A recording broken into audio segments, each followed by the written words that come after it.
Some really difficult news to share from Mark Richt, Georgia head coach from 2001 to 2015, someone that a lot of us have admired for a long time. Here's what Mark Richt had to say on Thursday night. I've been waddling around lately and people have asked me what's wrong. I've decided to tell everyone at the same time. I've been diagnosed with Parkinson's. Truthfully, I look at it as a momentary light affliction compared to the future glory in heaven.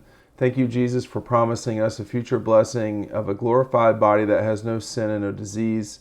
In the meantime, I'm going to enjoy the blessings I have. See you on the ACC network. And, I think obviously it's terrible news. And for those of us who have covered Mark or know him in any real way, it's bad news. But Mark Richt's perspective about life and faith and really his perspective about the importance of sports versus the importance of a lot of things in life, I think people could really learn a lot. In the time I covered Georgia, 15 years of it was when Mark was the head coach. He led Georgia to some very serious highs, some difficult lows for sure. But the highs outweigh the lows. I do think, and I've thought about this a lot, I think Georgia needs to do something for Mark Richt at some stage in terms of acknowledgement of the time he spent and the impact he had on the program and the university itself. When you look back, and this is just going off the top of my head, at the coaches who've won SEC championships at Georgia, Kirby Smart does not have anything with his name on it or any sort of statues. I don't think Mark Richt needs a statue. But I do think it would be good for the university to recognize his accomplishments, his achievements at Georgia. He has made Athens his home. And again, for 15 years, the bulk of which were exceptional years, or very good years, some exceptional. Mark Richt really did the right thing virtually all of the time. And,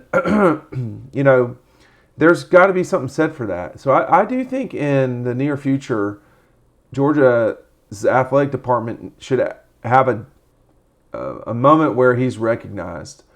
I don't think you have to name anything after him, but there are a lot of men who have come through that school and through the university and the athletic department, the football program, who have benefited from Mark Richt and his guidance and his leadership. Josh Brooks, the athletic director, worked for Mark Richt in the 2000s. Kirby Smart got his college coaching career started with Mark Richt. And I think that if you're watching this and you are on the athletic board or you're the board of regents, it's time to just have a halftime honoring of Mark Richt. He's not going to coach again. Since he's left Miami, he's had a heart attack. Now he's confirmed that he has Parkinson's disease. I'm not saying he's in dire health at all, but we can all die at any time.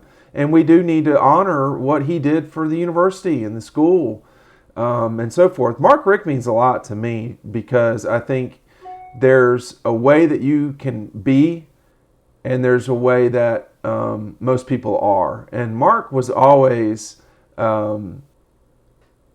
genuine.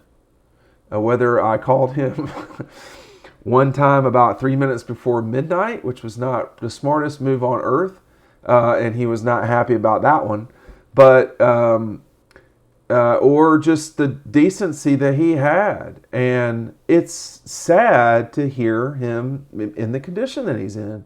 So I do think that Georgia's got to, in the near future, we're 6 years from the time that he was the head coach at Georgia. I do not think the way that he left was handled correctly by Georgia. And I think Greg McGarity did a lot of very good things for Georgia, and I know he's a punching bag.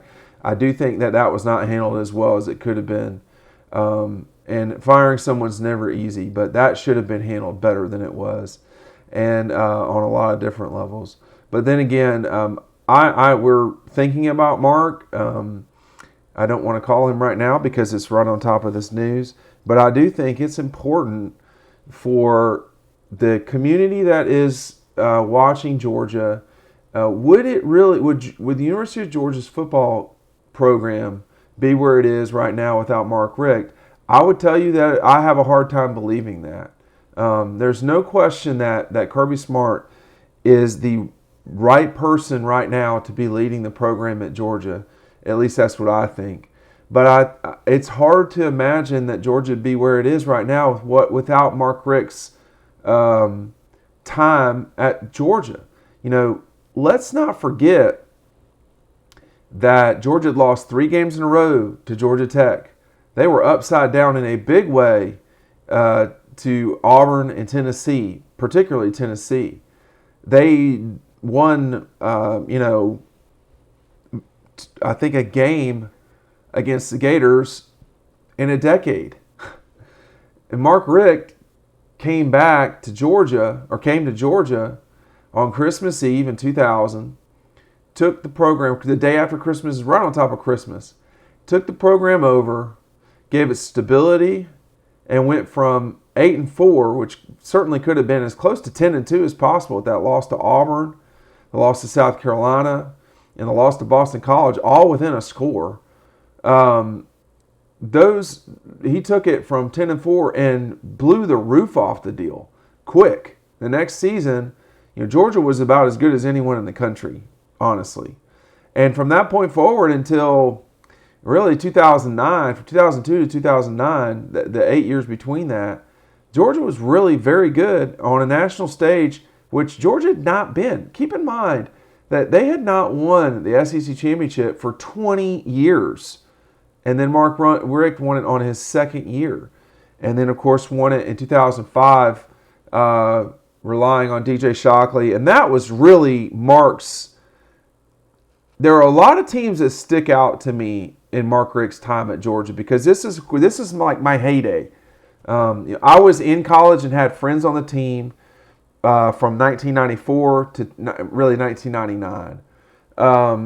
But the heyday of me understanding and knowing a lot about the team and program was really from 2007 to 2014. I knew the program very well, and the time that you're starting to talk about those Mark Richt teams, that 2015 bunch was as close a group as I can remember any team that I've been around, including teams I've been on. Those guys were close. Ryan Schnitzer, Russ Tanner, DJ Shockley, Tim Jennings, and Demario Mentors. There were people in their families that married one another and never met. I mean, it was quite a family up there. I mean, you had John Fabris running around up there, the old defensive line coach, Rodney Garner, Willie Martinez. It was not a group that was probably going to win the national championship. But that 05 team was as close a bunch as I can recall. Quentin Moses was on that team. He's since passed. Paul Oliver was on that team. He has since passed. There's been a lot that team I can remember about. The 7 team was an amazing run at the end. And then I think that you saw in 11 and 12 are really the times that I watched Mark the closest because I had a lot of doubt about if he could get the job done, period. Because Damon Evans did not want Mark Richt to be the head coach at Georgia. Then Damon was gone, and it was a new life for Mark. And they went 6-7 in 2010. That was the low point for sure. That Liberty Bowl loss, and then losing guys on national television and signing day. But then in 11 and 12, they rebounded with Aaron, and that 12 team was a fascinating bunch too. You start thinking about, well, really just both of those with Ben Jones in 11, Aaron Murray transitioning to David Andrews, excuse me, John Theus, Jarvis Jones on both those teams. Mark Richt had a program at Georgia that was the envy of a lot of people. He was not Urban Meyer or Nick Saban.